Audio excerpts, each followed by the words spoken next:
आशा भगवती की कहानी। हिमाचल नाम का एक राजा था जिसके 2 लड़कियां थीं। एक का नाम गौरा और दूसरी का नाम पार्वती था। एक दिन हिमाचल ने उन दोनों लड़कियों को अपने पास बिठाकर पूछा कि तुम दोनों किसके भाग्य से खाती हो। इस पर पार्वती ने कहा, मैं अपने भाग का खाती हूँ। यह सुनकर राजा ने अपना पुरोहित बुलाया और कहा कि पार्वती के लिए भिखारी वर तथा गौरा के लिए राजकुमार की तलाश करो। पुरोहित राजा की आज्ञानुसार वर को तलाशने के लिए घर से निकल पड़ा। एक दिन पुरोहित जी एक रास्ते से जा रहे थे कि रास्ते में शिवजी भिखारी का रूप धारण कर बैठे दिखाई दिए। पुरोहित ने पार्वती का विवाह उस भिखारी के साथ तय कर दिया और एक बहुत ही सुंदर राजकुमार से गौरा का विवाह तय कर दिया। थोड़े ही दिनों के बाद जब गौरा की बारात आई तो राजा ने उसका खूब सम्मान किया और साथ में बहुत सा दहेज भी दिया। लेकिन जब पार्वती की बारात आई तो राजा ने कुछ भी नहीं दिया और केवल कन्यादान देकर माता पार्वती जी को विदा कर दिया। शिवजी पार्वती जी को लेकर कैलाश पर्वत पर आ गए। पीछे जब पार्वती जहाँ कदम रखें वहीं की घास जल जाती। यह देखकर शिवजी ने पंडितों को बुलाया और इसका कारण पूछा। तब पंडितों ने सोच विचार कर बताया कि पार्वती जी और इनकी भाभियां आशा भगवती का व्रत करती थीं।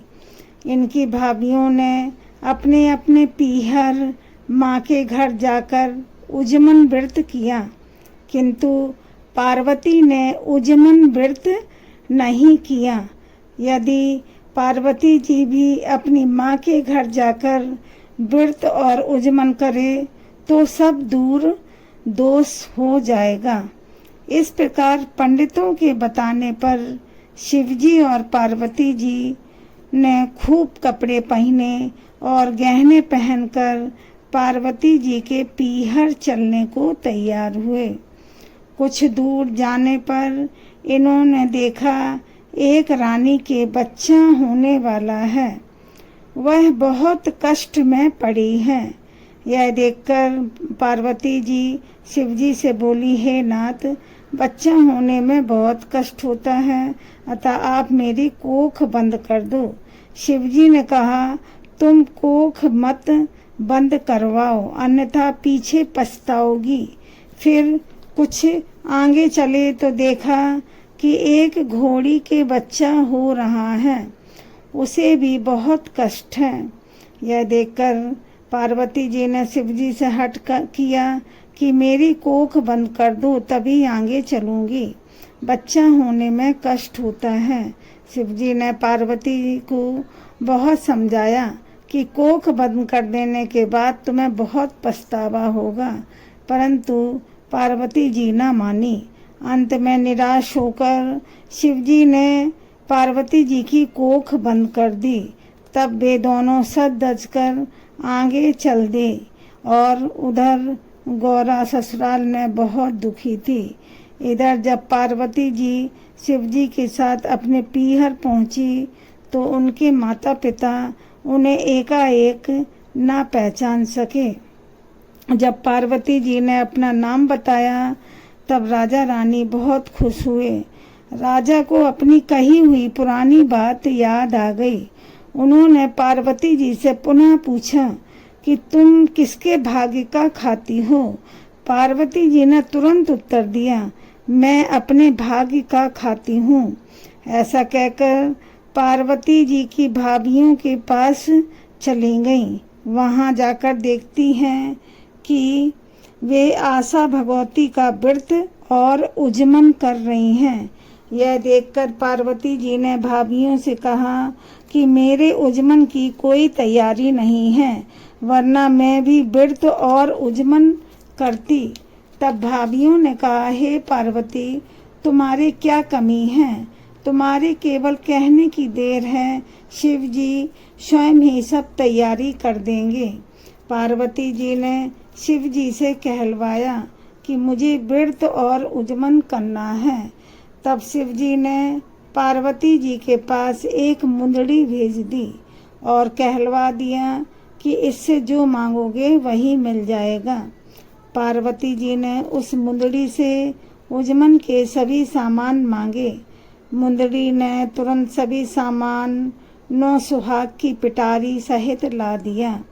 यह सब देखकर भाभियों ने पार्वती जी से कहा, हम लोग तो 8 महीने से तैयारी कर रही हैं, फिर भी इतनी जल्दी तैयारी नहीं हो पाई, लेकिन तुमने तो बहुत जल्दी सभी तैयारी कर ली।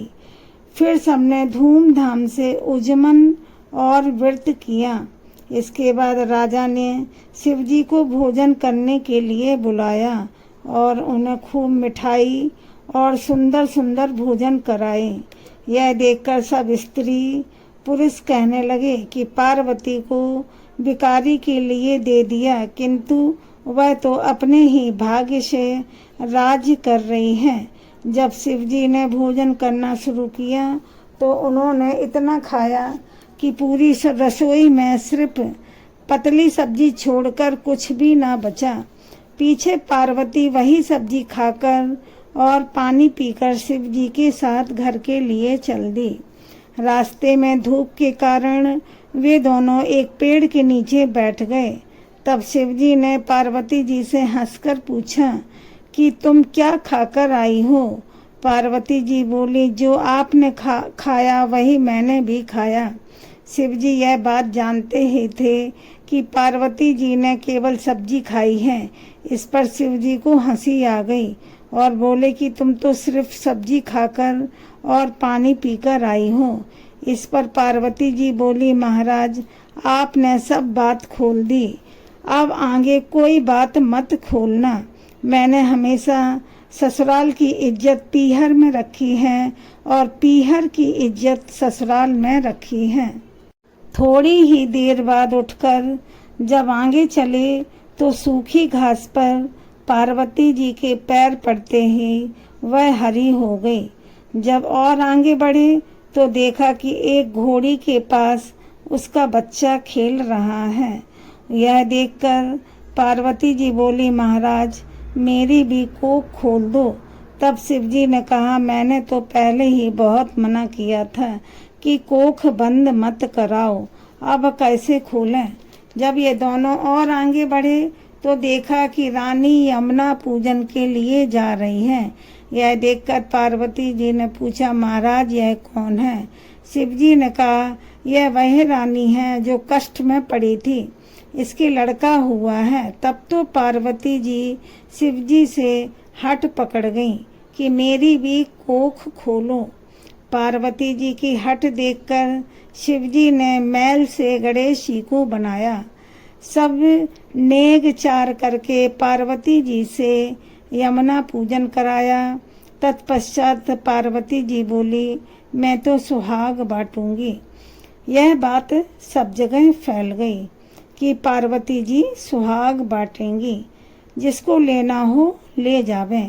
यह सुन साधारण से मनुष्य तो दौड़ दौड़ कर सुहाग ले आए। ब्राह्मणी और वैश्य स्त्रियां सुहाग लेने देर से पहुंच पाईं। तब तो शिव जी पार्वती जी से बोले, इनको भी सुहाग दे दो। तब पार्वती जी बोली, मैं तो सब सुहाग बांट चुकी हूँ। इस पर शिव जी ने कहा, इनको तो सुहाग देना ही होगा। तब उन स्त्रियों को भी पार्वती जी ने थोड़ा थोड़ा सुहाग दे दिया। इस प्रकार किसी को सुहाग के लिए निराश ना होना पड़ा। इसलिए हे पार्वती जी, जैसे आपने उन सबको सुहाग दिया है, उसी तरह हमें भी सुहाग दीजिएगा।